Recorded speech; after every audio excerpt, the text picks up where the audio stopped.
प्रिय त्याला खुणावत असलं तरी सुद्धा श्रेय मार्गावरून आता मात्र तो च्युत होत नाही, कारण त्याचं धैर्य आणि त्याचा दृढ निश्चय त्याला डगमगू देत नाही.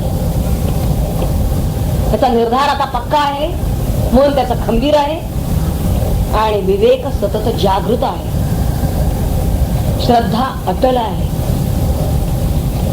साधन त्याचं सतत चालू आहे, अखंडता आहे, साधना सातत्य आहे.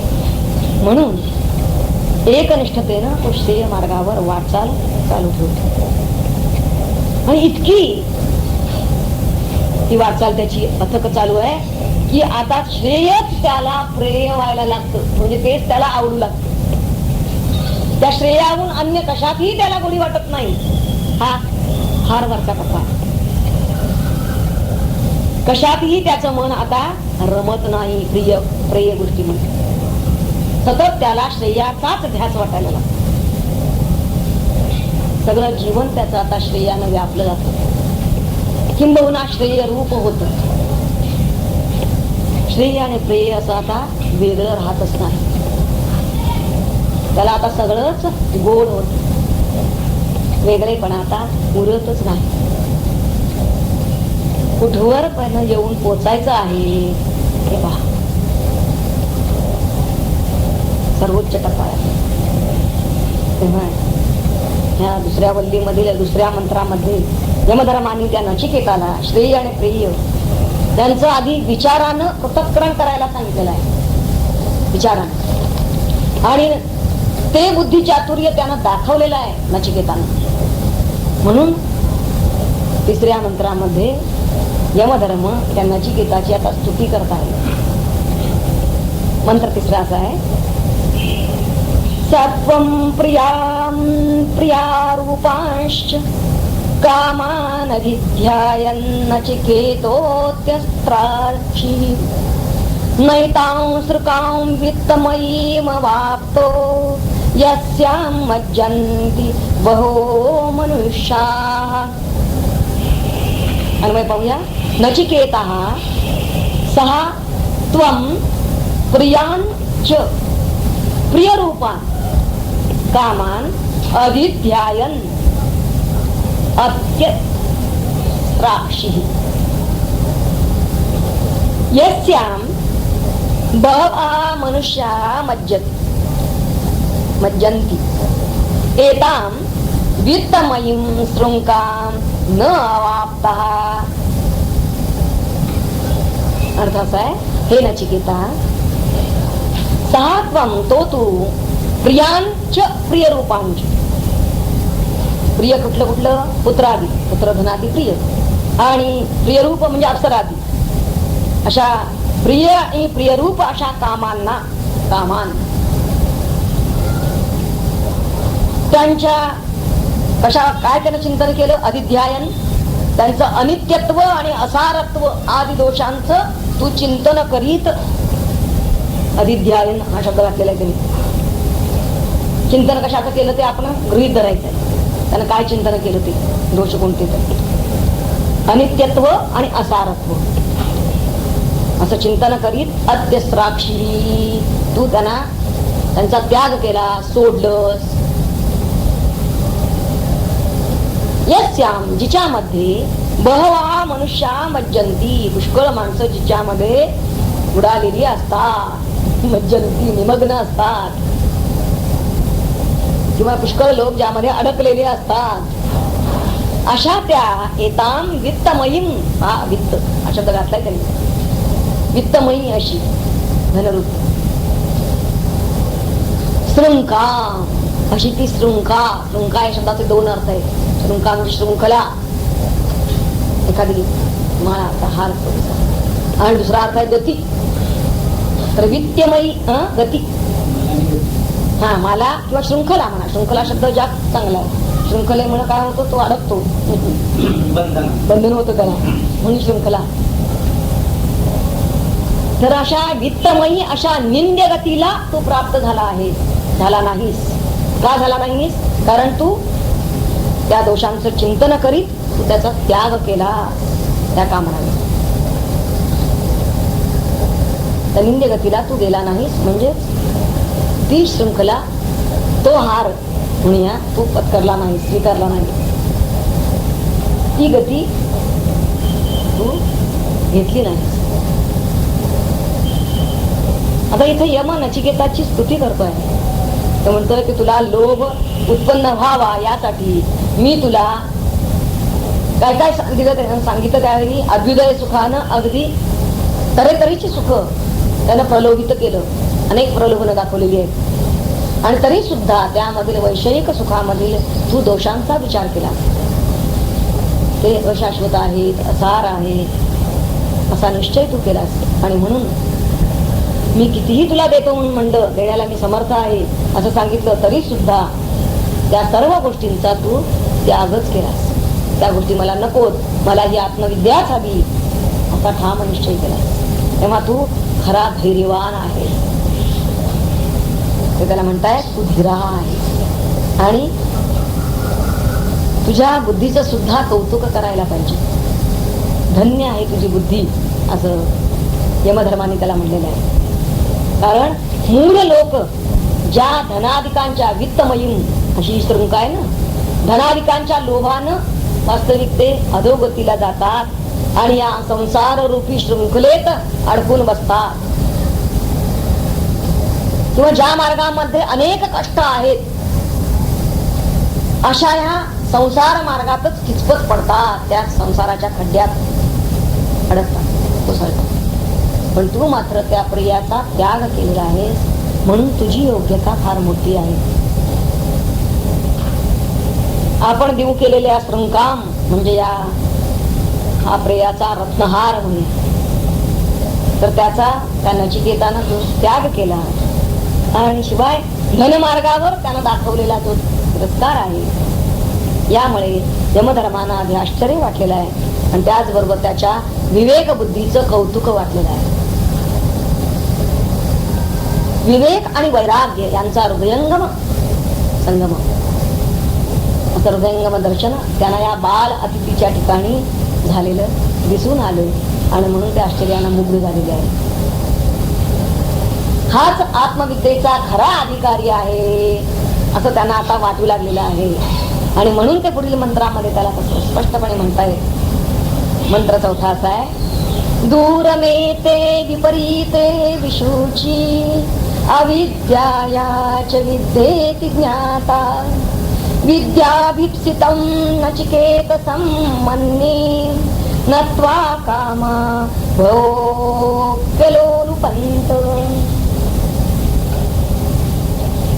अन्वय असा आहे, अविद्या या च विद्या इति ज्ञाता एते दूरम विपरीते विशुची नचिकेतसं विद्याभीप्सितं मन्ये भीप्सितं मन्ये बहवः कामः त्वा न अलोलुपन्त. अर्थ सरळ आहे.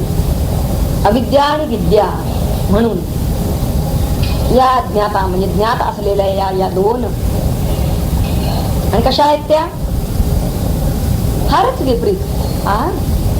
दूरमेते विपरीते आणि विशुची अशी तीन वैशिष्ट्ये त्या विद्या आणि अविद्यांची सांगितलेली आहेत. अन्योन्य विलक्षण आहेत आणि पुन्हा भिन्न फल देणाऱ्या आहेत. विशुची त्या शब्दाचा अर्थ आहे भिन्न फल देणाऱ्या. भिन्न फल काय, एक संसार देणारी आहे तर दुसरी मोक्ष देणारी आहे. पण नचिकेत्या तुला मी मात्र विद्याकांक्षी समजतो. कारण काय, कारण तुला अप्सरादी कामही लोलूप करू शकले नाही. तुला श्रेय मार्गापासून भ्रष्ट करण्यास ते समर्थ झाले नाही. म्हणून तू कल्याणाचा अधिकारी आहे, श्रेयाचा त्याला तू पात्र आहे असं मी समजतो. अहम मन्ये. आता श्रेय आणि पेय या दोन्हीपैकी जो खरा धीर पुरुष आहे, विचारी आहे, त्यानं वास्तविक श्रेयच स्वीकारलेलं आहे आणि जो असं स्वीकारतो त्याचंच कल्याण होतं. उलट अविचारानं जो प्रेय स्वीकारतो तो मात्र परमार्थ मार्गापासून च्युत होतो, असं मागच्या मंत्रात त्यांनी सांगितलं. आता यामध्ये ते म्हणतात की श्रेय आणि प्रेय हे दोन्ही परस्परात मिश्रित जरी असलं तरी सुद्धा ते तम प्रकाशवत आहे.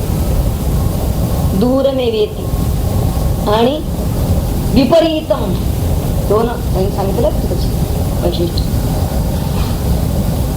तेव्हा ते म्हणतात की त्यांचं पृथक स्वरूप हे आपल्या लक्षात यायला पाहिजे. तसं आपण ते ज्ञान करून घ्यायला पाहिजे. इतकंच काय, त्या दोघांचं स्वरूप लक्षात आल्यानंतर त्यांचं फल सुद्धा काय आहे, यातून पुढे परिणाम काय होणार आहे हेही लक्षात घ्यायला पाहिजे. कारण दोघांचं फल सुद्धा भिन्न आहे, संसार आणि मोक्ष. आता इथं त्यांनी त्याबद्दल त्या श्रेय आणि प्रेयबद्दल विद्या आणि अविद्या असे शब्द वापरलेले आहेत. पहा, आता विद्या म्हणजे काय? विद्या म्हणजे कर्म, याचं फल प्रिय,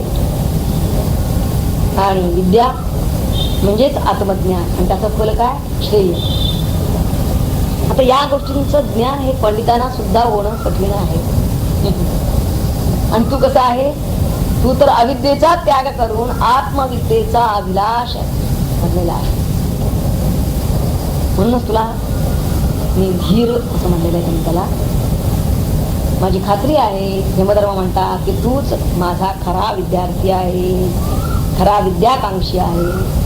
तेव्हा मोठ्या बुद्धिमान लोकांच्या बुद्धीला सुद्धा व्यामोह उत्पन्न करणारी अशी जी ही अप्सरादी जे विषय आहेत, जे काम आहेत, ते सुद्धा तुला आपल्या श्रेय मार्गापासून च्युत करू शकले नाही.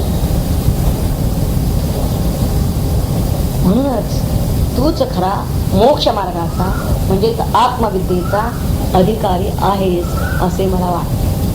त्या मंत्रामध्ये असं सांगितलं. आता या श्रेयाचं आणि प्रियाचं स्वरूप कसं यात सांगितलेलं आहे या मंत्रामध्ये पहिल्याच ओळीत ते सांगतात, दूरमेते, विपरीते आणि विषूची, अशा 3 तऱ्हेने त्यांनी सांगितलेलं आहे स्वरूप. पहिले दूरमेते हे पद घेऊया. श्रेय आणि प्रिय हे 2 ध्रुवांप्रमाणे एकमेकापासून दूर आहेत असं ते म्हणतात. आणि विपरीते म्हणजे विरुद्ध आहेत. कशासारखे? तम प्रकाशवत, ते एकमेकांच्या विरुद्ध आहेत. ही स्पष्टीकरण शंकर भाष्यात येतात. आद्य शंकराचार्यांनी ही उदाहरण दिलेली आहेत. ध्रुवाप्रमाणे ते दूर आहेत, तम प्रकाशवत ते विरुद्ध आहेत, असं त्यांनी सुंदर दिलेलं आहे. आणि तिसरं विषूची म्हणजे दोघांची फळं सुद्धा भिन्न आहे. एक संसारदायी आहे तर एक मोक्षदायी आहे, दुसरं मोक्षदायी आहे. तेव्हा दुसऱ्या चरणामध्ये त्याचं स्वरूप त्यांनी विद्या अविद्या या रूपामध्ये स्पष्ट केले. पहा, श्रेय प्रेय याच्याबद्दल त्यांनी विद्या आणि अविद्या असे शब्द वापरले. श्रेय हे सुखस्वरूप विद्या आहे आणि प्रेय हे अविद्यारूप सर्पिणी म्हणून. विद्या हे शुद्ध ज्ञानामृत आहे आणि अज्ञानानं मृत झालेला जो आहे जीव, त्याला संजीवनी यामुळेच मिळणार आहे. तो जीवनमुक्त होऊन सच्चिदानंद स्वरूप होऊन जाणार आहे. उलट अविद्या ही जीवाला मोहून ती काय करते, त्याला विविध, जसं एखादी विषकन्या असावी, आपल्या हावभावांनी ओढून घेऊन आलिंगन देऊन ती त्याला तडफडवून मारणारी, तशी ही अविद्या. तेव्हा ही नचिकेत्या, तू विद्याच स्वीकारल्यामुळे अविद्या तात्काळ पराभूत झाली आहे, म्हणून तू धन्य आहेस, असे उद्गार त्यांनी काढले. नचिकेता यमधर्मांच्या परीक्षेला इथं तंतोतंत उतरलेला आहे. तो आत्मविद्येचा अधिकारी असल्याची यमधर्मांना पूर्ण खात्री झालेली आहे. खरं तर माणसाच्या बुद्धीचा खरा पराक्रम हाच आहे की आपल्या देहासकट जगामधील सर्व वस्तूंचं क्षणिकत्व म्हणजेच त्यांचं तात्पुरतं असणे, पण हे ध्यानात ठेवणं आणि त्याप्रमाणे वागणं. काय सांगितलं पुन्हा एकदा पहा. देहासकट या जगातल्या सर्व वस्तूंचं तात्पुरतं असणे, पण हे सगळं जे जे काही दिसे ते काही काळ असेल, हे लक्षात त्यानं घेणं आणि त्याप्रमाणे वागणं, यातच त्याच्या बुद्धीचा खरा पराक्रम आहे. तेव्हा जगामधील जे वस्तू, व्यक्ती, पदार्थ मात्र जे आहे वास्तविक आपण त्याला जी किंमत देतो ती वास्तविक अवास्तव असते. आणि त्यामुळेच खरं तर आपल्याला खरी मौल्यवान वस्तू म्हणजेच आत्मवस्तू तिची किंमत कळत नाही. आपण आपलीच म्हणजेच आत्म्याचीच उपेक्षा करतो असं म्हणूया. खरा गुन्हेगार आहे तो जो स्वतःच आपलीच म्हणजेच आत्म्याची उपेक्षा करून इतर गोष्टींना महत्व देत असेल आणि आत्म्याकडे पाहायला त्याला वेळ नाही. त्याला जर तो गौण लेखत असेल, वास्तविक इतर गोष्टींना किंमत देण्याच्या नादात तो आत्मविस्मृत होतो. आणि मग त्याची अवस्था काय होती हे पुढच्या मंत्रात त्यांनी सांगितलेलं आहे. पहा, 5वा मंत्र फार सुंदर आहे. अविद्याया मंतरे वर्तमाना स्वयं धीरा पंडितं मन्यमाना दंद्रभ्यमाना पर्यन्ति मूढा अंधेनैव नियमाना यथांधा. आधी अन्वय पहा. अविद्यायाम अंतरे वर्तमानाः. अंतरे शब्द आपला फार मार्मिक आहे. स्वयं धीराः पंडितं मन्यमानाः यथा अंधेन नियमाना अंधाः तथा दंद्रम्यमानाः मूढाः पर्यन्ति. असं पाहूया. तसं गाढ अंधकारामध्ये तसंच अविद्येमध्ये सुद्धा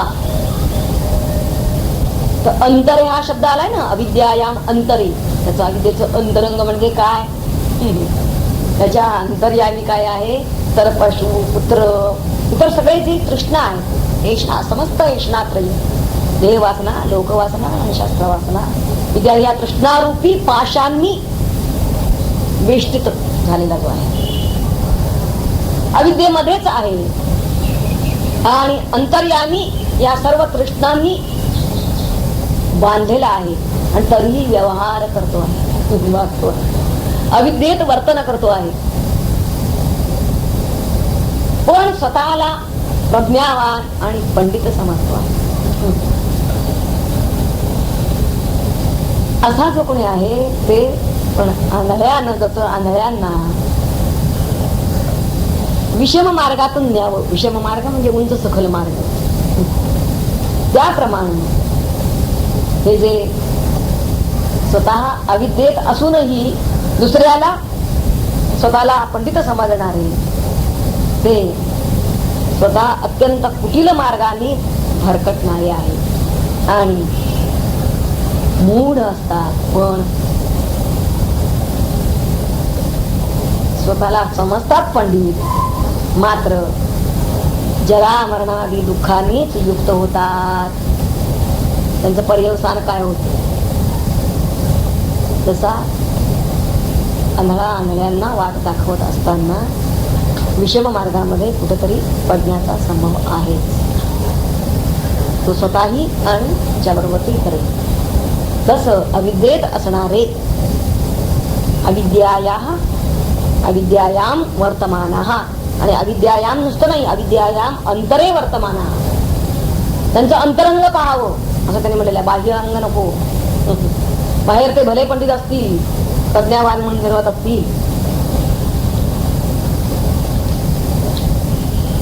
किती डिग्र्या मागे लावून घेतलेल्या आहेत, हे बाहेरचं पाहू नका असं त्यांनी सांगितलं. अंतरे काय आहे त्यांच्या, त्या अविद्यायाम आहेत वर्तमान हे पहा. आणि अविद्यायाम आहेत हे कशावरून ठरवायचं? त्यांचे अविद्येचे जे पाश आहेत, अंतर्यामी तृष्णेचे पाश, अंतर्यामी तृष्णा त्यांच्या सगळ्या हे पाश निखळलेले आहेत का, हा निकष आहे.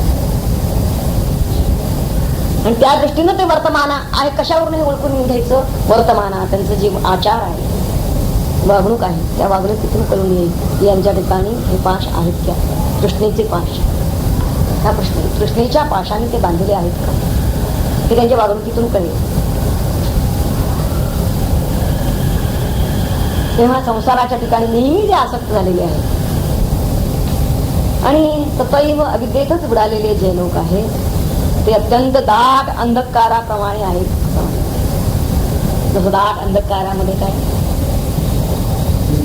मुळात अंधकार, इथं अंधकार प्रकाश नाही, याचा अर्थ कशाचा अंधकार आहे? अज्ञानाचा. आपण कोण हेच त्यांना कळलेलं नाही. आणि पुन्हा ते पुत्रादी तृष्णापाशांनी जखडलेले आहेत आणि त्यांचं मूढत्व असं की ते स्वतःला मात्र पंडित समजतात, असे अविवेकी आहे. ते ज्या मार्गावरून जात आहे तो मार्ग आहे कुटील आणि निंद्य असं सांगतात. त्यामुळे त्यांची तर अधोगती नक्कीच आहे. जरा मरणादी दुःखाला तर ते प्राप्त होतीलच, परंतु ते आपल्या बरोबर अशाच काही आंधळ्यांना बरोबर घेऊन त्यांनाही दुःखात ढकलतील, अनर्थ प्राप्त होईल. आता आंधळा कशाने हे पाहायला पाहिजे. आता आंधळ्याचा दृष्टांत दिलेला आहे की त्यालाही जरी तो प्रज्ञावान वाटला, बुद्धिवान आहे, पंडित आहे असं वाटला, तरी स्वतःला आंधळा असं म्हणतो. का? कशाने आंधळा? मोहाने.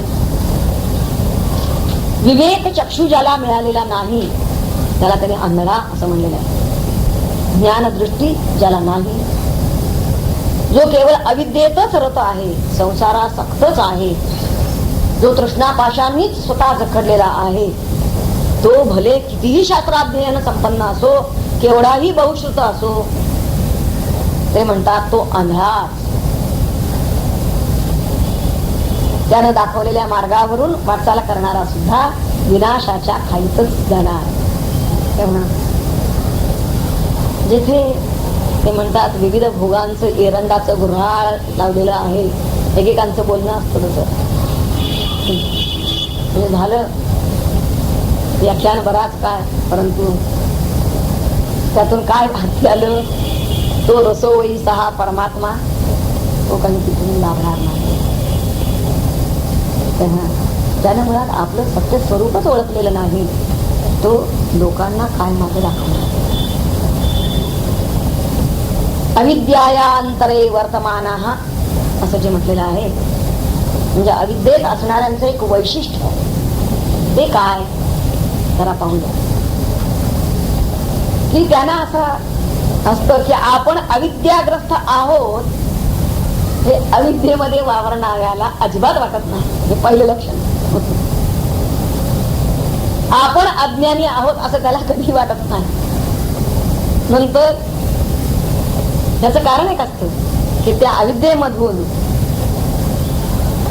अहंकार निर्माण होत असतो आणि हा अहंकार इतका प्रबळ असतो की त्या मूर्खपणालाच ते शहाणपणा असं समजत असतात. कसा विपरीत भावना झालेली असते. अविद्या म्हणजे दोन अर्थ आहेत त्याचे. विद्येचा अभाव आणि अन्यथा विद्या असे दोन अर्थ आहेत. अन्यथा विद्या म्हणजे विपरीत ज्ञान. मूर्खपणाला तो शहाणपणा समजत असतो, त्याला अन्यथा विद्या म्हणतात. मूढ असून सुद्धा त्याला आपण शहाणे आहोत असं वाटत असतो. आणि अशांची दृष्टी मुळात अतिशय संकुचित असते. हे त्यांचं पहिलं लक्षण. ते केवळ देह आणि देहापुरतं मर्यादित, स्वतः म्हणजे देह हे अज्ञान आधी पहिलं त्यांचं, आणि नंतर देहापुरतच इंद्रिय भोगातच फक्त ज्याची दृष्टी आहे संकुचित दृष्टी असं म्हणलेलं आहे. स्थूल दृष्टी म्हणजेच देहदृष्टी. आणि असे जे पंडित आहेत, परंतु त्यांना पंडित का म्हणलं? कारण त्यांनी खूप शास्त्र वगैरे वाचलेलं आहे, परंतु त्यांचं पांडित्य हे दुसऱ्याला मुक्त करू शकत नाही, त्यांना त्रास लागतो. म्हणून या मूढत्वामुळेच ते यमाचा पाहुणा प्राणी होय असं म्हणलं जातं. आणि तो कसा होतो यमाचा पाहुणा हे पुढील मंत्रामध्ये त्यांनी सांगितलेलं आहे. पहा, मंत्र 6वाच आहे. न सांपराया प्रतिभाति बालम प्रमाद्यंतम वित्तमोहेन मूढम अयं लोको नास्ति पर इति मानी पुनः पुनः वशमापद्यते. पुन्हा ते मलाच वश होतात असं यमधर्म सांगतात. प्रमाद्यंतम वित्तमोहेन मूढम बालम सांपरायः न प्रतिभाति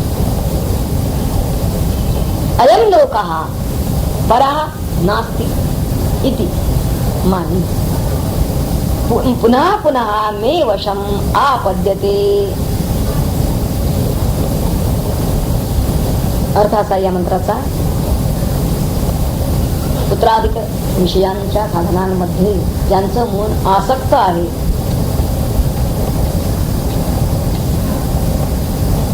आणि जे प्रमादशील आहे, प्रमाद्यंतम,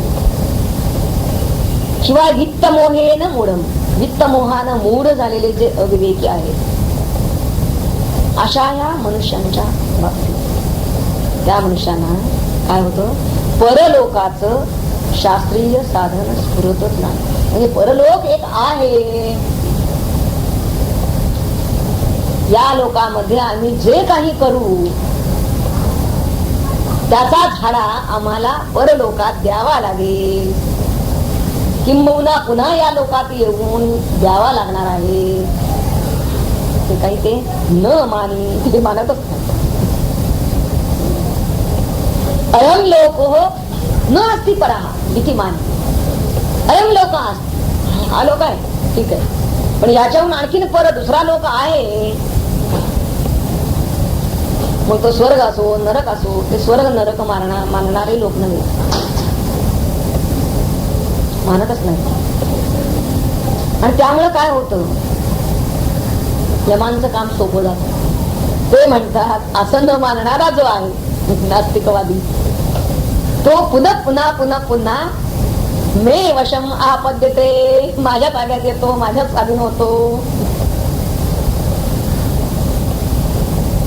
एखादाच असा असतो की अनेक सहस्त्र लोकांमध्ये त्या नचिकेतासारखा श्रेयार्थी फक्त आत्मज्ञ असणारा असा एखादाच एक असतो. तरी पहिल्यांदा म्हणलेला आहे सांपराय, सांपराया असा शब्द वापरलेला आहे. म्हणजे या लोकापेक्षा वेगळा परलोक, आणि या लोकाच्या प्राप्तीचं साधन ज्यांना कळत नाही, या परलोक प्राप्तीचं साधन त्याला मिळत नाही. म्हणून जे मूढ आहे, जे अविवेकी आहे, म्हणून प्रमाद करतात. प्रमादानं जे युक्त आहे,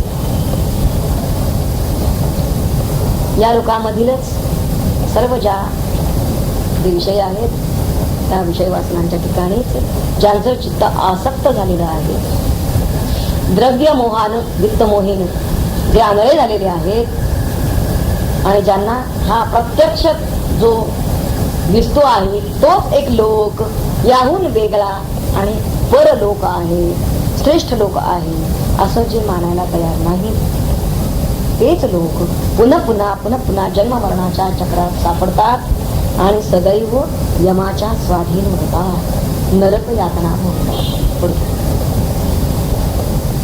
आता इथं बालम असा एक शब्द आलेला आहे, बालबुद्धीचा असं त्याला म्हटलेलं आहे. सांपराया न प्रतिभाती बालम, कोण? तर बालम जो बालबुद्धीचा आहे. बालबुद्धीचा म्हणजेच ज्याच्याजवळ विवेक बुद्धी नाही, ज्याच्यापाशी आध्यात्मिक ध्येय आकलन करण्याचं बौद्धिक सामर्थ्यच नाही, किंवा जी जी मानसिक तयारी लागते, जी मानसिक व्यापकता लागते अंतःकरणाची, कशासाठी? ती काही अलौकिक पर अशा अलौकिक गोष्टीचा दिव्यत्वाचा अनुभव घेण्यासाठी लागणारी जी मानसिक विशालता ती ज्यांच्याजवळ नसते त्यांनाच इथं बाल असं म्हणते. आणि ते मे वशम आपद्यते जैनधर्म म्हणतात. तिथेच मृत्यूच्या अधीन होतात, त्या मृत्यूचे गुलाम बनतात. जसं एखादा आमिषाच्या मोहानं आंधळा झालेला पक्षी, ते पोपट जे पकडतात ना, तिथं ते आधी काहीतरी टांगून देतात ना हल्लीच्या दोरीला, पेरू, मिरची, डाळिंब काहीतरी टांगून देतात. त्या आमिषाच्या मोहानं ते येतात तिकडे पक्षी. वास्तविक वाघ चुकून आलेले आहेत ते आणि नेमके पारध्याच्या जाळ्यात सापडतात. त्याप्रमाणेच या अविद्येच्या अंतरे काय आहे? हे सगळे पाश आहे, हे आमिष आहे. तेव्हा अविद्येत वावरणारा जो अविद्यायाम अंतरे नियम वावरणारा वर्तमान असं म्हणलेलं आहे. या अविद्येत वावरणारा जो मनुष्य आहे तोच प्रमाद करतो. मूळ मंत्रामध्ये त्यांनी म्हणलेलं आहे प्रमाद्यंतम, तोच प्रमाद करतो आणि पापकर्म करतो. वित्त मोहेन, त्यालाच मोह होतो आणि म्हणूनच तो यमाच्या पाशात सापडतो.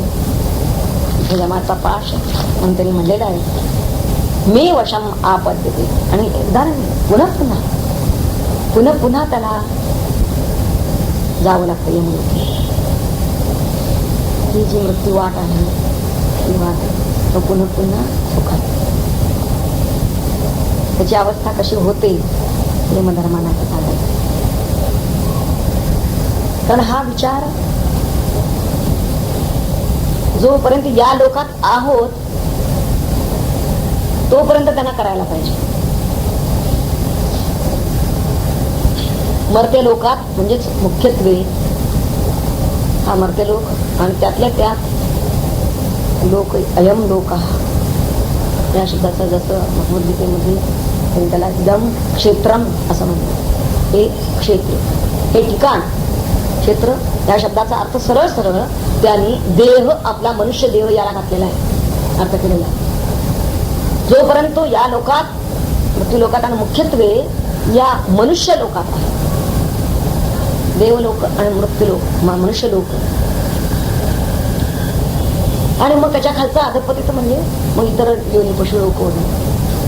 पण पशुत्व आणि देवत्व यांच्यामध्ये तो आता मनुष्य लोकात आहे, मनुष्य देहात आहे. आता त्यानं ठरवायचं आहे की देवत्वाला जायचं की पशुत्वाला जायचं. इथे त्यांनी बालम म्हणलं जो यानंतरचा त्याला मिळणारा जन्म. असेच जर त्यानं प्रमाद केलेले असतील, अशाच वासना जर त्यानं त्या वासनांमध्ये जर अडकलेला असेल, इतका जर तो मूढ राहिला असेल, ज्ञानाचा मार्गही चोखाळलेला नसेल, तर तो नक्कीच यानंतर पशुलोकालाच जाईल, पशुयोनीतच जाईल. परंतु तेच जर तो परलोकाचा जर त्यानं विचार काही केला असेल, त्याहून श्रेष्ठ लोक आहेत आणि त्या लोकांना मला जायचं आहे असा विचार अयम लोका याच लोकात असताना जर केलेला असेल तर मात्र त्याच्या उद्धाराचा काहीतरी मार्ग आहे. नाही तर तो यमाचा पाहुणा पुन्हा पुन्हा होत राहणार आहे असं इथं उपनिषदकारांना सांगायचं आहे.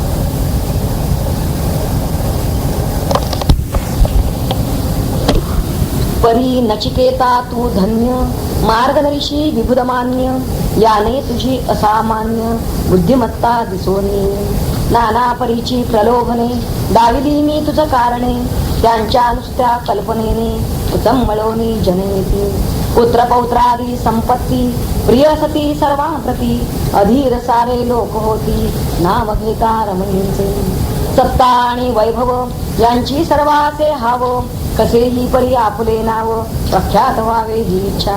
या सर्वांची असारता अनित्यता ही आणून चित्ता विषय सुखा तू समजता विवेकाने झिडकारिले ऐहिक भोगाच्या कल्पनेत लोक पुष्कळ डुंबतात विचारी तू अससी खचित या वाटेने गेलास ना ज्ञान विद्या विवेक श्रेया साधनाचे एक अविद्या वा अविवेक प्रेरणा दे प्रियाकडे ज्ञान अज्ञानात अंतर विचार करता असे फार ज्ञाने हिता मिळवी नर अज्ञानने नाशाकडे तुझ विद्येचे आकर्षण दिसोनी आले विलक्षण चळले नाही तुझे मन कामालोलुप होऊनी सत्यचे त्याचे सुखता भान वाढते अविद्या वा ज्ञान जन्मा येती त्यातून विकार अहंकारादी तेच साधन जीवनासी मानून धरती उरासी आणि त्यांच्याच महतीसी गाती तरकट उभारुनी स्वतःची अमन्यपणी मानिती ते पंडिताग्रणी आपुलेच गट निर्मुनी परस्परांना वाखाणीती एक म्हणे आशयघन दुसरा सांगे नाविन्यपूर्ण तिसरा मध्ये परिवर्तन काला उचित या ठाई प्रतिपादन हे क्रांतिकारी म्हणून घेती डोक्यावरी विबद्धता सगळीकडे चित्रवास्तव म्हणतली नवी प्रतिके आगळी भाषा प्रबोधनाची वेगळी दिशा गर्जना भीती आकाशा स्वातंत्र्याच्या समतेच्या अशा परीच नाना रीती आपुलीच करती स्तुती आम्हीच म्हणती सर्व जगती प्रज्ञावंत बुद्धिवादी गेल्या कित्येक शतकातून मज समसत्याचे दर्शन आजपर्यंत झाले न जगती या कुणाचे जे म्हणती तत्व व्यक्ते असे साधू महात्मेचे फसविता आले लोकाचे महती गाऊन त्यागाची सर्वतयांची साधने म्हणजे नाना दडपणे निसर्गाविरुद्ध असल्याने विकृती आल्या दंभादी स्त्रीपुरुषांचे संबंध मुक्त असावे स्वच्छंद इच्छा भोगाची अवर्ध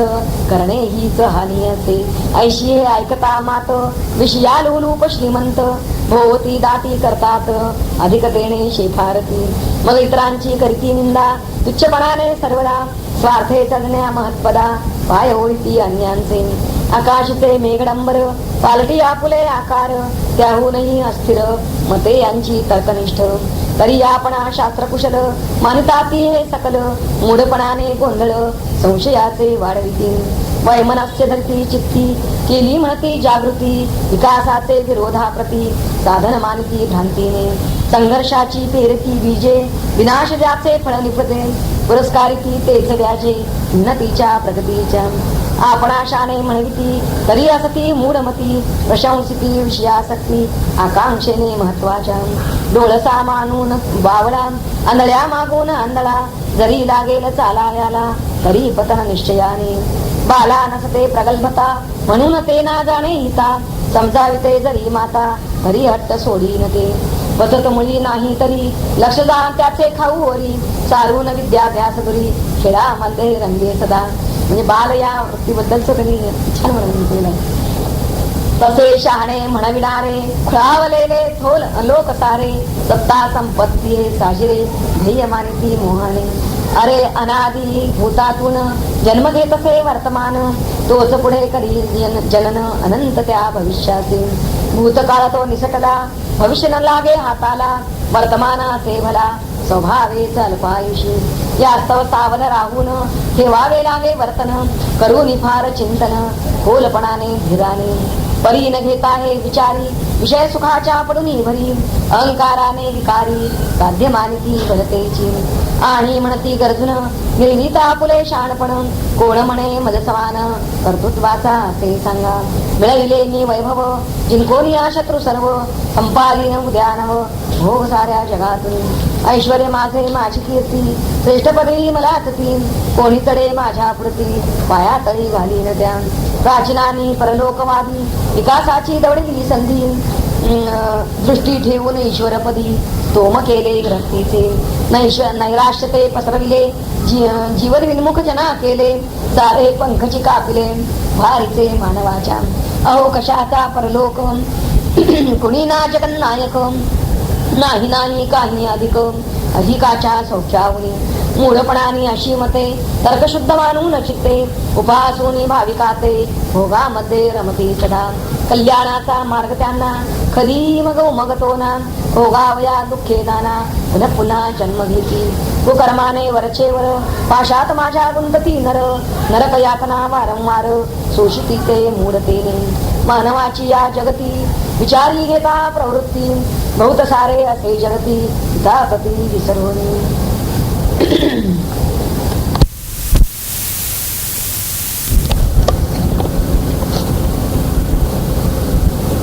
श्रवणायापि बहुर्धीर्यो न लभ्याः शृण्वन्तोऽपि बहवो यन्न विद्युः आश्चर्यो वक्ता कुशलोऽस्य लब्धा आश्चर्यो ज्ञाता कुशलानुशिष्टा.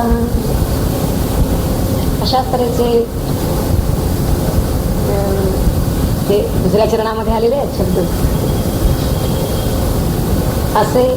असेच विचार अन्य ठिकाणी उपनिषदामध्ये आलेले आहेत की असा वक्ता कुशल असा हा वक्ता मिळणं हे आश्चर्यकारक आहे. तसंच त्या वक्त्याच्या उपदेशानुसार अनुसरण करणारा श्रोता म्हणजे आता त्याची श्रोता ही भूमिका संपते आणि तो अनुसरण करणारा होतो आणि म्हणूनच तो ज्ञाता होऊन बसतो. असा कुशल ज्ञाता सुद्धा आश्चर्यवत फार दुर्मिळ आहे. या मंत्राचा आधी आपण अन्वय मग शब्दार्थ पाहूया. अन्वय पहा. या बहुभिर्यो असा शब्द आहे ना, त्याचा विग्रह असा आहे या बहुभी श्रवणाय अपि न लभ्यम लभ्या न लभ्या. पुढे शृण्वन्तः अपि बहवः यं न विद्युः अस्य वक्ता आश्चर्यः लब्धा कुशलः आणि कुशलानुशिष्टः आश्चर्यः ज्ञाता. अस्य वक्ता आश्चर्यः लब्धा कुशलः कुशलः म्हणजे निपुणः आणि कुशलानुशिष्टः आश्चर्यः ज्ञाता. हा विग्रह झाला, अन्वय झाला त्याचा. आता शब्दशः अर्थ बघूया. या जो बहुभी पुष्कळांना श्रवणायापी नुसतं ऐकायलाही न लभ्या सापडत नाही मिळत नाही आणि शृण्वंता अपि म्हणजे ऐकणारेही बहवा पुष्कळ यम न विद्यू ज्याला जाणत नाही. अस्य वक्ता आश्चर्य याचा वक्ता आश्चर्यवत एखादाच असतो. याचा म्हणजे हे आत्मतत्व सांगणारा आत्मविद्येचा. तसंच लब्धा कुशलः याला प्राप्त करणारा सुद्धा एखादाच लब्धा म्हणजे मिळवणारा सुद्धा एखादाच निपुण कुशलः म्हणजे निपुण असतो. त्याला प्राप्त करून घेणारा एखादाच असतो कुशल. आणि कुशलानुशिष्ट कारण काय आहे? कुशल अशा आचार्यानं ज्याला उपदेश केला आहे त्याला अनुशिष्ट म्हणलं. असा जो कोणी आहे तो एखादाच आश्चर्यवत ज्ञाता असतो. म्हणजे जरी उपदेश केला आणि कुशल आचार्यांनी तरी सुद्धा ज्ञाता या भूमिकेवर जाणारा एखादाच असतो. आश्चर्यवत अगदी आश्चर्य करण्यासारखा एखादाच असतो. पुष्कळांना तर तो आत्मा नुसता ऐकायला सुद्धा मिळत नाही. म्हणजे आत्मज्ञान हे ऐकायला मिळणं हे सुद्धा भाग्याचं म्हणलेलं आहे. आत्म्याचं हे असं स्वरूप आहे हे कधी त्यांच्या कानावर सुद्धा गेलेलं असत नाही. आणि दुसरे पुष्कळसे लोक असे असतात की श्रवण करीत जरी असले जात असतात कीर्तन प्रवचनांना, पण त्यांच्या चित्तामध्ये नित्य नैमित्तिक कर्मांच्या योगानं शुभ संस्कार झालेले नसतात. ही वेदविहित कर्म आपल्याला का सांगितलेली आहेत? निष्काम बुद्धीनं करा म्हणून. आणि त्यामुळे आपलं चित्त शुद्धी होते. आणि ती तशी जर त्यांनी केलेली नसतील तर त्यांचं चित्त अशुद्ध असतं आणि त्यामुळे जरी कानावर पडलं तरी ते त्या आत्म्याला जाणत नाही. त्या कानावर पडलेल्या शब्दांचे अर्थ काय आहे, त्यातला आशय काय, हा त्यांना कळत नाही. ज्या अर्थी आत्म्याचे श्रोते आणि ज्ञाते हे दोन्ही इथं सांगितलं दुर्लभच आहे, त्या अर्थी त्या आत्म्याविषयी वक्ताही एखाद्या आश्चर्याप्रमाणेच विरळा अनेकात एखादाच निपजतो. म्हणजे सांगणारा इथं आश्चर्य वक्ता म्हणले आहे. आणि तो कसा आहे, अत्यंत कुशल. बरं, आता हे सांगणारा भेटला, परंतु ते प्राप्त करून श्रवण करून त्याला लब्धा म्हणजे त्या आत्म्याला प्राप्त करून घेणारा सुद्धा एखादाच असतो. म्हणजे असा मनुष्य सुद्धा त्याला निपुण असं म्हणलेलं आहे त्यांनी. तो कुशल आहे. जे ऐकलेलं आपण प्रत्यक्षात त्यानं मिळवलं, त्या मनुष्याला त्यांनी निपुण असा शब्द वापरलेला आहे. किंवा कुशल असं मूळ अस्य लब्धा कुशला हा असं म्हणतात. अनेकांमध्ये कोणी एखादाच असतो असं त्यांचं म्हणणं आहे.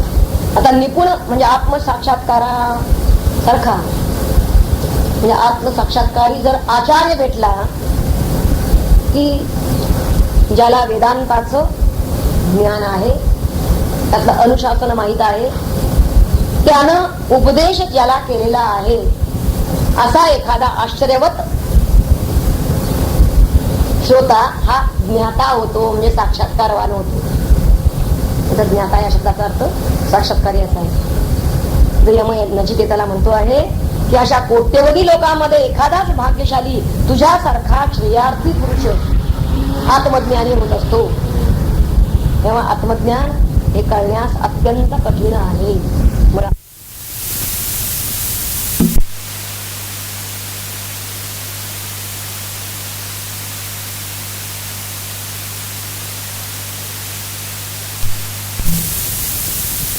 पुष्कळांना मिळत नाही.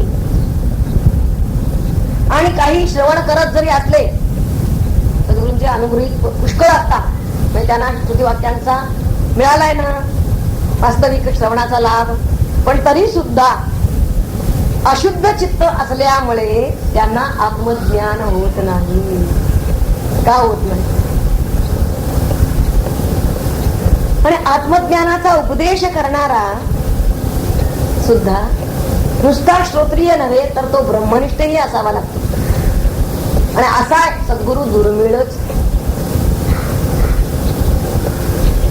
तेव्हा आत्म्याचं श्रवण करून सुद्धा अनेकांमध्ये एखादाच असा कुशल पुरुष असतो की जो आत्मज्ञान मिळवतो. मुळात त्याचे गुरु हे कुशल पाहिजे आणि त्यांनी अशा कुशल गुरूंनी त्याला उपदेश केलेला पाहिजे. आणि उपदेश अशा गुरूंच्याकडून झालेला असेल, साक्षात्कारी गुरूंच्याकडून, तरच तो भवसागर तरून जातो. तो सुद्धा ज्ञाता या टप्प्याला येतो. साक्षात्कार गुरूंच्याकडून ज्ञान मिळालेलं असेल तर. मुळात असं आहे की आधी हा आत्मशोध घेणारेच लोक फार थोडे असतात. त्या आत्म्याचा सतत देहाचाच विचार करत असतात. त्यामुळे आत्म्याचा विचार करणारे लोक फार विरळा असतात. मी कोण आहे, बघाने म्हणलं देव कोण आणि मी कोण. तर हे दोनच प्रश्न मनुष्याला पडावे. पण याचा तरी विचार करणारे कितीसे आहेत. कोण मी कोठील कागा जन्मा आलो, नाम रूप ल्यालो कासयासी. सुरपानंद महाराजांचा एका अभंग तिथला. कर्म ते करावे कोणते उचित पावे आत्महित कैशापरी. असा आत्महिताचा विचार करणारा क्षणोक्षणी ऐसा करावा विचार कैसा भोपार पावे नवी. असा विचार करणारे आधी थोडे आहेत, दुर्मिळ आहेत. आणि आत्मविचाराच्या श्रवणाकडे प्रवृत्त होणारे हे जास्त नाही. पण जे कोणी आहेत या परमार्थाकडे वळणारे, तर आधी ते का वळत नाहीत, सुरुवातीला इतर लोक का वळत नाहीत याचा जर विचार केला तर त्यांना ही पात्रता आलेली नसते, ही अवस्था प्राप्त झालेली नसते. कोणती? तर ते ज्या सुखोपभोगामध्ये असतात त्या सुखोपभोगांचं भंगुरत्व, नश्वरत्व त्यांना जरी अनुभवानं कळलं तरी सुद्धा उमगलेलं नसतं. भंगुरते भोग वाटती ना गोड, लागलीसे ओढ परमार्थाची.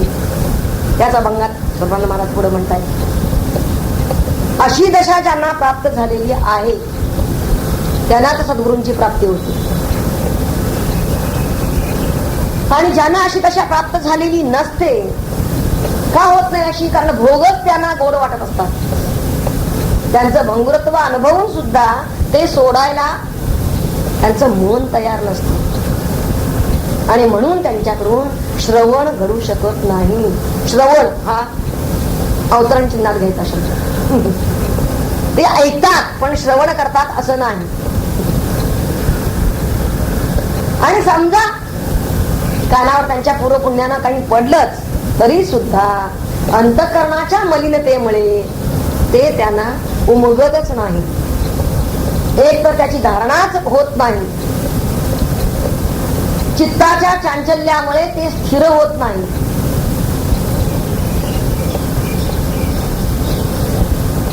आणि राहिलं समजा चित्तात थोडंफार तरी सुद्धा ते रुजत नाही. मनाची मशागत केलेली असेल तर मशागत केलेल्या जमिनीतच रुजणार. आणि रुजलं तरी वाढत नाही, वाढलं तरी फलद्रूप होत नाही. त्याचे टप्पे कसे आहेत ते लक्षात घ्या. आणि याचं खरं कारण असतं, जया सद्गुरूचे लाभता सहाय्य, जीव सुखे होय ब्रह्मरूप. हे त्याला माहित नसतं की सद्गुरूंना आपलंच कसं करून घ्यावं, त्यांची प्रसन्नता कशी जोडावी, हे त्याला माहित नाही.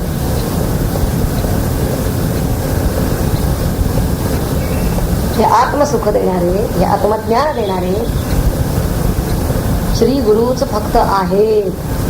परमात्म्यानं हे डिपार्टमेंट त्यांच्याकडे सोपवलेलं आहे, श्री गुरूंच्याकडे.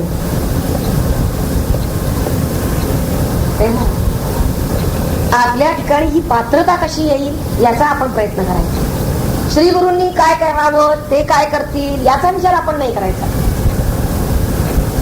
मुळात आधी सामान्य माणसाची बुद्धी आणि सद्बुद्धी यामध्ये फरक आहे, तो आपल्याला पाहायला पाहिजे. कारण आपण हे विश्लेषण करून बघायचं आहे की आपल्याजवळ ही नुसती बुद्धी आहे की सद्बुद्धी आहे.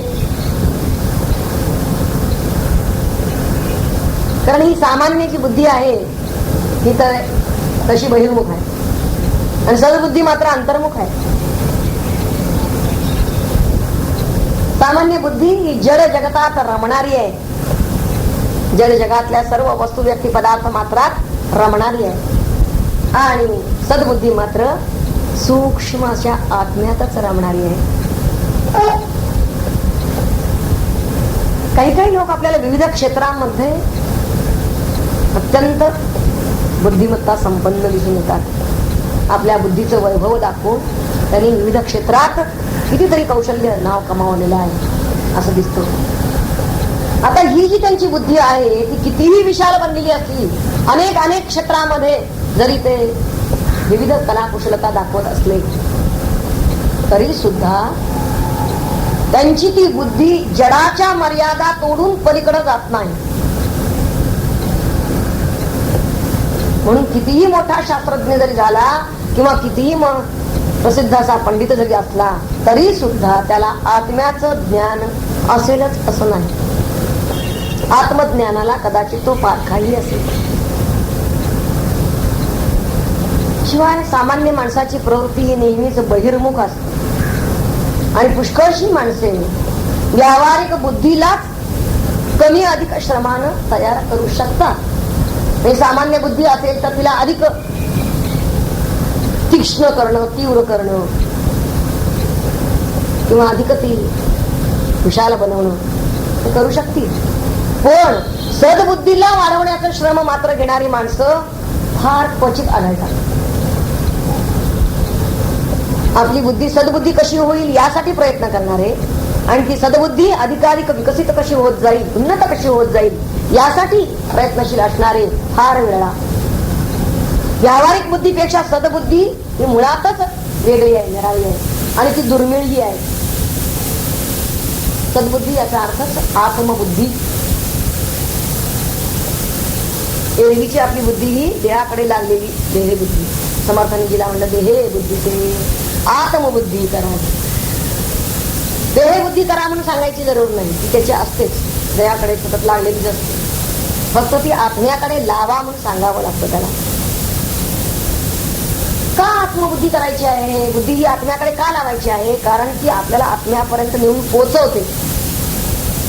हा बुद्धी आत्मज्ञान करून देते किंवा आत्म्याला आकलते असं नव्हे. आत्मबुद्धी प्राप्त करून घेतलेली माणसे फार थोडी मात्र असतात. कारण बहुतेकांची बुद्धी ही त्या इंद्रियद्वाराने बाहेर पडून जगातील दृश्य वस्तूंमध्ये रमते, त्या दृश्य वस्तूंच्याच नादी लागते आणि आपलं मूळ स्वरूप मात्र ती गमावून बसते, मूळ स्वरूपाला अपवित्र करते. आता काय करायला पाहिजे? तिची ही बहिर्मुखता रोखली पाहिजे, तिला अंतर्मुख करायला पाहिजे. म्हणजे आता बाहेरून तिनं आतमध्ये जे काही आणून भरलेलं आहे ते आता पुन्हा सगळं बाहेर टाकून दिलं पाहिजे. मन त्याला हे मोकळं केलं पाहिजे. आता अंतःकरण जे जे काही सगळं भरून ठेवलेलं आहे बुद्धीनं, पंच ज्ञानेंद्रियांनी मिळवलेलं पंच विषयांचं ज्ञान. ज्ञान म्हणजे विषय ज्ञान, शब्दस्पर्श रूप रसगंध, या पंचविध विषयांचं ज्ञान. जे जे काही मिळवून ठेवलेलं आहे आतमध्ये अंतःकरणामध्ये ते सगळं त्यानं आता मोकळं केलं पाहिजे. आधी पहिल्यांदा आधी रिकामं केलं पाहिजे, बाहेर टाकून देण्याचं धैर्य पाहिजे त्याच्याजवळ. ते सोडलं पाहिजे त्यानं. त्या विषयाशी तादात्म्य सोडणं, त्या विषयाचं त्या चित्तानं चिंतन न करणं, जरी चित्तात तो विषय आला तरी त्याची दखल न घेणं. अनेक गोष्टी आहेत यामधल्या युक्त्या बऱ्याच आहेत आणि त्या आपण अशा लोकांच्याकडून समजून घ्यायला लागतात की ज्यांनी तो मार्ग अनुभवलेला आहे. हा मनाचा प्रांत एकदा त्याने ओलांडला की मग त्याची वाट फार सोपी आहे. परंतु हे धैर्य पहिलं त्यानं दाखवलं पाहिजे. हे धैर्य पहिलं दाखवणं आणि धैर्य फार थोड्यानं असतं. आणि असं जर झालं तर ते अंतरंग पूर्वीसारखं पूर्ण शुद्ध होतं. म्हणजेच आता सद्बुद्धीचा जन्म झाला, ती उदित झाली असं म्हणता येईल.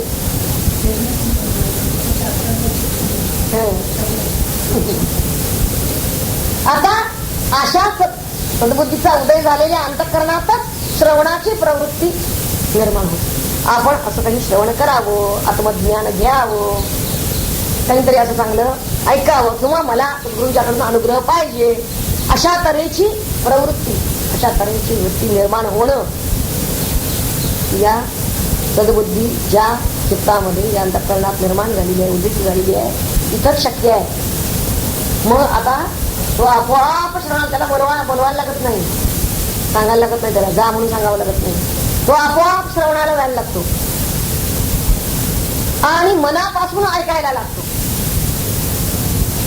ऐकून तसं वागायला लागतं. पुढचा टप्पा आहे त्याचा. त्या बाबतीत वागताना जर काही चुका होत असतील किंवा तितकंसं जमत नसेल वागायला तर तो चिकाटीनं प्रयत्न करायला लागतो आणि मग त्या प्रयत्नाचं फळ म्हणून त्याला आत्मदर्शन होत. पण असा आश्चर्यवत एखादाच असतो. जसं भगवंतानी मनुष्यानां सहस्रेषु कश्चित यतती सिद्धये, ही सिद्धी प्राप्त करण्यासाठी कश्चित असतो. आणि यतताम, पण त्या यतताम जे प्रयत्नशील आहे त्यांना सुद्धा भगवंतांनी सिद्ध म्हणलं. कारण हा मार्ग कसा आहे की या मार्गावरती अधोगती नाही, चुकी नाही. त्या मार्गावरती जो ज्यानं पाऊल टाकलं, पहिलं पाऊल उचललं, तो त्या कामाला जाऊन पोहोचणार याची खात्री आहे. परमार्थ एवढी खात्री दुसरे कुठंच देता येत नाही. म्हणून यततामापि सिद्धानाम, भगवंतांनी सांगितलं यत्नशील करणारे सुद्धा सिद्धच. पण कश्चिन माम व्यक्ती तत्वता, एखादाच मला व्यक्ती जो जाणतो खऱ्या अर्थानं तत्वतः जाणतो असा एखादाच असतो. प्रत्यक्ष आत्म्याला जाणणाऱ्याचं श्रेष्ठत्व आधी मुळात इथं सांगितलेलं आहे. आत्म्याला ज्यानं प्रत्यक्ष साक्षात जाणलेला, याचा अर्थ जो आत्मरूप झालेला आहे त्याचं श्रेष्ठत्व आधी इथं सांगितलेलं आहे त्यांनी. कारण बुद्धी कितीही कुशाग्र जरी असली तरी सुद्धा आत्म्याचा ती वेध घेऊ शकत नाही.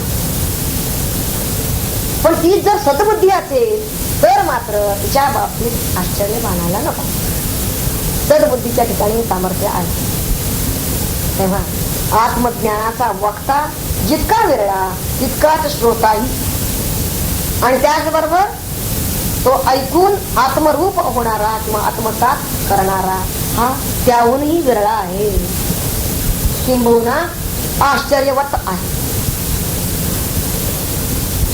सारांश काय? या मंत्रामध्ये उपनिषदकार आपल्याला सांगतात की श्रवणाची संधी मिळणं दुर्मिळ, श्रवण करून सुद्धा ते आकलन करून घेणारे आणि ते पचवणारे त्याहून दुर्मिळ, आणि तसंच आत्मज्ञानाचा उपदेश करणारे कुशल आचार्य हेही विरळा, आणि अशा कुशल आचार्यांच्याकडून मिळालेल्या उपदेशाची अनुभूती घेणारा त्याहून विरळा. आणि ते एक आश्चर्यच म्हणता येईल. असं का? त्याचं कारण पुढच्या मंत्रात ते सांगताय. मंत्र 8वा बघूया. न नरेण वरेण प्रोक्त एष सुविज्ञेयो बहुधा चिंत्यमान, अनन्य प्रोक्ते गतिरत्र नास्ति अणीयान्हि. अतर्क्यम अणुप्रमाणात्. संधिरा पूर्ण वाचलेलं आहे. अन्वय असा आहे, अवरेण नरेण प्रोक्ता एषः बहुधा चिंत्यमानः सुविज्ञेयः नः, अनन्य प्रोक्ते अत्र गतिः नास्ति अणुप्रमाणात् अणीयान ही अतर्क्यम. याचा सोपा आहे अर्थ असा आहे, प्राकृत बुद्धी हीन पुरुष अवरेण नरेण, त्या पुरुषानं सांगितलेला प्रोक्ता हा आत्मा, त्याबद्दलचा जे वाद घालणारे असतात त्यांना वादी म्हणतात. त्या वाद्यांच्याकडून आहे नाही, कोण आहे म्हणतात आत्मा, कोण नाही म्हणतात, असा अनेक प्रकारे हा चिंतन केला जात असल्यामुळे बहुधा चिंत्यमान अनन्य प्रोक्ते, अभेददर्शी आचार्यांनी प्रोक्ते म्हणजे सांगितलेल्या या आत्म्याविषयी तो आहे नाही अशा प्रकारची चिंताच राहत नाही.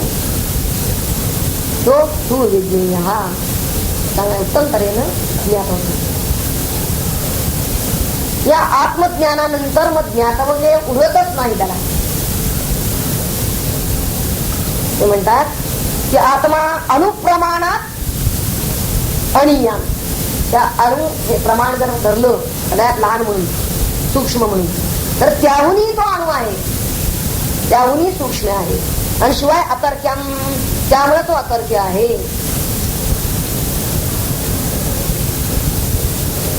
म्हणून काय करायला पाहिजे, जे आगम संपन्न असे आचार्य आहेत त्या आचार्यांच्या उपदेशाने अनन्य प्रोक्ते असे जे आहे सुविज्ञेय, त्या अनन्य प्रोक्त्यांच्याकडूनच त्यांच्या उपदेशानंच तो आपल्याला एषः सुविज्ञेय हा सुविज्ञेय होईल, म्हणजे उत्तम प्रकारे आपल्याला जाणता येईल. तर सांगण्याचा अधिकार कोणाचा आहे, तर अनन्य प्रोक्ते. आत्मज्ञान एवढं दुर्लभ असण्याचं कारण काय आहे हे या मंत्रामध्ये सांगितलेलं आहे. आत्मज्ञानाचा श्रोता, वक्ता, ज्ञाता हे सगळेच अद्भुत आहेत हे आपण मागच्या मंत्रात पाहिले. आणि सामान्य प्राकृत बुद्धीचा जो हीन मनुष्य आहे त्याला या आत्म्याचा उपदेश करणं अशक्य आहे. पण यम नचिकेताना म्हणतो आहे की तू ज्या आत्म्याचं स्वरूप मला विचारलं त्याचं वर्णन असंस्कृत बुद्धीच्या लोकांना करता येणं शक्य नाही. मुळात त्यासाठी काय पाहिजे की बुद्धी अधिक सुसंस्कारित पाहिजे. म्हणून हा आत्मा सहज कळण्यासारखा नाही त्या लोकांना. अवरेण नरेन असे शब्द घातलेले आहेत. अवरेण या शब्दाचा अर्थ आहे असंस्कृत बुद्धी, ज्या बुद्धीवर उत्तम संस्कार झालेले नाही. आणि अनेक दर्शनकारांनी या आत्म्याचं वर्णन अनेक विरुद्ध अशा पद्धतीने केलेलं आहे. बहुधा चिंत्यमान एषा, हा आत्मा कसा आहे, अनेकांनी त्याला चिंत्यमान असा केलेला आहे. अनेक तऱ्हेने विचार केला. तो आहे, नाही, असती, नास्ती, करता, अकर्ता. कोण त्याला करता म्हणतात, संपूर्ण जगाचा करता परमात्मा आहे म्हणतात. कोण म्हणतात तो इतका अकर्ता आहे की त्याला कर्माचा विषय लागू शकत नाही. काहींनी त्याला शुद्ध म्हणलेला आहे, काहींनी त्याला कोण निरुपाधिक म्हणतंय, काही सोपाधिक म्हणतं, मायेची उपाधी त्याला मानतात. तेव्हा अशा तऱ्हेनं त्याचं वर्णन हे अशा विरोधी पद्धतीने केलेलं आहे. त्यामुळं आपल्याला हा आत्मा काढण्याला कठीण झालेला आहे. षटशास्त्र जर अभ्यास करायचा म्हणलं तर तिथं असं परस्पर विरोधी वचनं आपल्याला दिसून येतात. मग आता त्याचं ज्ञान आम्ही करून कसं घ्यावं, त्याच्या ज्ञानाचा काहीतरी उपाय सांगाल की नाही, तर तो उपाय इथं सांगितलेला आहे त्यांनी. त्याची दोन पदं अत्यंत महत्वाची आहेत. अनन्य प्रोक्ते गतिरत्र, म्हणजे या मंत्राचं हे की वर्ड आहेत म्हणायला हरकत नाही. वेदांत महावाक्याने लक्षणावृत्तीनं सांगितले परब्रह्म परमात्म्याचं जे स्वरूप. तर वेदांतामध्ये जरी वाक्य आली असली तरी त्याचा नुसता शब्दशः अर्थ घेऊन त्याला परमात्म्याचं स्वरूप कळणार नाही. तर त्याचा लक्षार्थ काय आहे, गुह्यार्थ काय आहे, त्याचा अंतरंग गावा काय, अंतरंग अर्थ काय आहे हे त्याला कळलं पाहिजे. म्हणजे केव्हा कळेल, त्या अंतरंगाशी जेव्हा तो एकरूप होईल तेव्हा कळेल. तेव्हा त्याशी समरस होणारा जो आहे, आणि समरसता केव्हा येईल, एकरूपता तेव्हा येते, तो तदाकार व्हायला लागतो. तो त्याच्या अर्थाशी एकरूप व्हायला पाहिजे, अर्थरूप होत जायला पाहिजे, तरच तो समरस होईल. त्याचंच चिंतन सतत करत राहील तर एकरूप होईल. निदिध्यासी साक्षात्कार नेमस्त होईल. तत्चिंतने म्हणजे सतत त्याचं चिंतन करत असेल तर एकरूप होईल. तेव्हा आणि असा जो कोणी परब्रह्माशी समरस झालेला असेल, एकरूप झालेला असेल, अशा श्रोत्रिय ब्रह्मनिष्ठ सद्गुरूंनी अधिकारी शिष्याला जे काही वाक्यार्थ बोध केलेला असेल, महावाक्याचा बोध केलेला असेल, तर त्याच्या ठिकाणी मात्र अजिबात संशय विपर्यय वगैरे काही राहत नाही. शंका कुशंका, त्याला मात्र तो आत्मा सुविज्ञेय होतो. एषा मग त्याला मात्र सुविज्ञेय. पण तसा अनन्य प्रोक्ता पाहिजे. आत्मज्ञानाचा उपाय हाच सांगितलेला आहे त्यांनी. आता या पदांचा आणखीन एक अर्थ आहे की त्या परमात्मा कसा आहे, तो प्रत्यक्ष स्वरूप आहे. म्हणजे त्याचा अनुभवच घ्यायचा आहे. प्रत्यक्ष स्वरूप, प्रत्यक्ष आणि पराक हे शब्द त्या शास्त्रामध्ये येतात. तो दुसऱ्यानं अनुभव घेतला आहे म्हणून त्यांनी सांगितलंय म्हणून असं नव्हे. प्रत्यक्ष म्हणजे स्वतः त्यांना अनुभवायचा आहे. जरी सद्गुरूंनी सांगितलं तरी सुद्धा त्यानं तो स्वतः, आणि तो आहे कसा, तो प्रत्यक्ष म्हणजे त्याचा प्रत्यय त्याला अंतरी येतो आहे. आणि अशा अंतरी ज्याचा प्रत्यय आपल्याला नित्य येतो आहे अशा परमात्म्याचं स्वरूप त्याला समजून घ्या. भगवान सांगतात की अहम आत्मा गुराकेश सर्वभूताशय स्थितः किंवा हृदयशेर जिरत सती, तुझ्या मी हृदयामध्ये अहम अहम असा नित्य स्फुरत आहे असं भगवान सांगतात. आता हे त्याचं जे नित्य स्फुरण आहे याला प्रत्यक्ष स्वरूप म्हणतात. त्याला अवघड शब्द घातला शास्त्रानं, प्रत्यक्ष, की त्याचा आपण प्रत्यय घेतो म्हणून त्याला प्रत्यक्ष स्वरूप असं म्हणलं. साध्या सोप्या शब्दात सांगायचं झालं तर मी आहे हे आपलं भान कधीही विसरत नाही, कधीही आम्ही ते डावलू शकत नाही. आपलं हे आत्मभान सतत असतं, याला प्रत्यक्ष स्वरूप म्हणतात. आपल्या असण्याची, आपल्या अस्तित्वाची आपल्याला असलेली जाणीव, सततची, अखंडत्वाची, आपण नाही असं क्षणभरही आपल्याला वाटत नाही, हे आपलं प्रत्यक्ष स्वरूप. तेव्हा असा हा जो परमात्मा आहे प्रत्यक्ष स्वरूप, परंतु त्या ठिकाणी ज्ञाता आणि ज्ञेय, आपण जाणणार ते कसं, ज्ञाता मी जाणतो आणि हे ज्ञेय हा परमात्मा, असं ज्ञाता आणि ज्ञेय या द्वंद्वातून जाणत असतो. आणि हे ज्ञाते लोक जे जाणतात ना ते कसे जाणतात, त्याच्याशी एकरूप होऊन तादात्म्यानं जाणतात. फरक आहे तो त्यांच्यात आणि आपला तेवढाच आहे. आपण जे जाणतो परमात्म्याला ते वेगळेपणानं जाणतो आणि ते मात्र तादात्म्यानं जाणतात. उदाहरण सांगायचं झालं तर आपण तरंग आणि हा समुद्र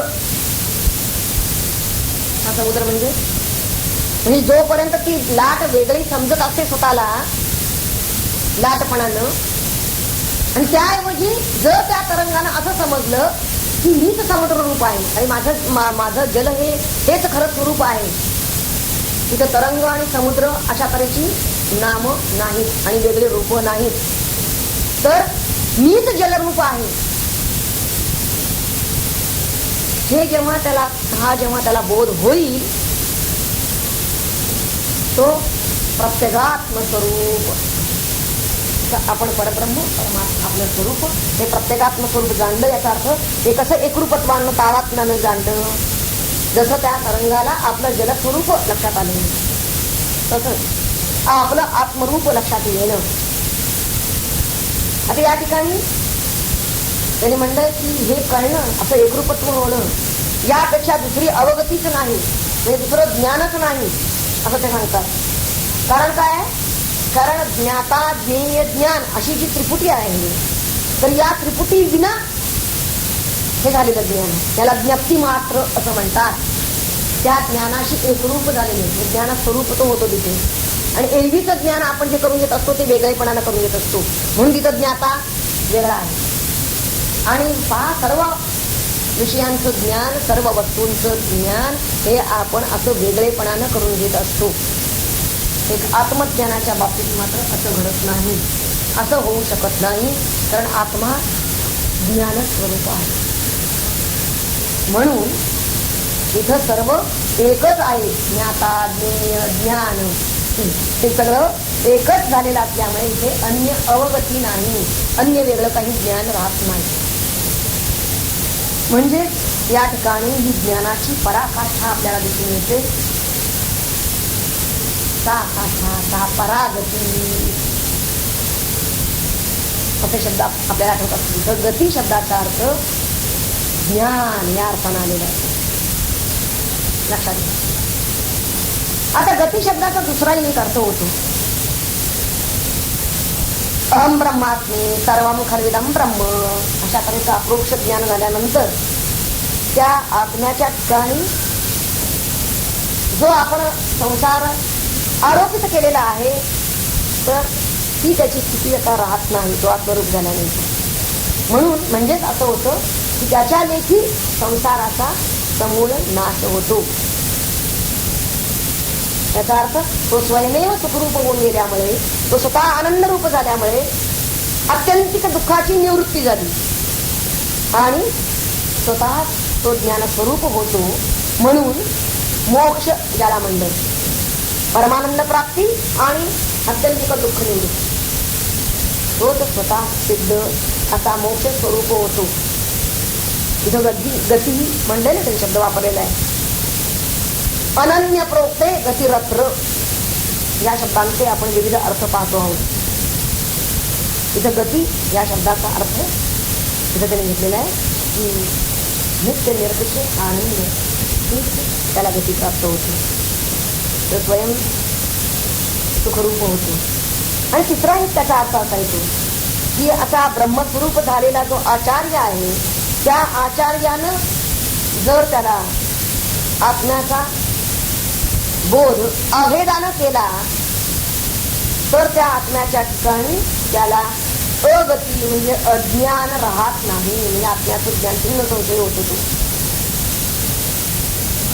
अगती याचा अर्थ अज्ञान, त्याचं गती म्हणजे ज्ञान, त्याचं अगती म्हणजे अज्ञान. म्हणजेच याचा अर्थच असा आहे की तो सद्गुरूंच्या प्रमाणे तो शिष्य सुद्धा ब्रह्मस्वरूप होतो. आता त्याचा सरळ सरळ अर्थ होतो. मुळातला जरी आत्मा आपल्याला आधी कठीण वाटत होता, म्हणजे दुर्विज्ञेय वाटत होता, तरी त्यांनी नंतर काय सांगितलं की त्याच्या ज्ञानाचा आपल्याला यथार्थ उपाय सापडला म्हणून तो सुविज्ञेय हा झाला. आणि हाच एक त्याला उपाय आहे असंही त्यांनी सांगितलं. नाहीतर काय होईल, हा आत्मा मुळातला कसा कळायला हे म्हणतात अत्यंत सूक्ष्म आहे. इतका सूक्ष्म, सूक्ष्म याचा अर्थ दुर्ज्ञेय असाही अर्थ आहे. इतका सूक्ष्म की अणुहुनी.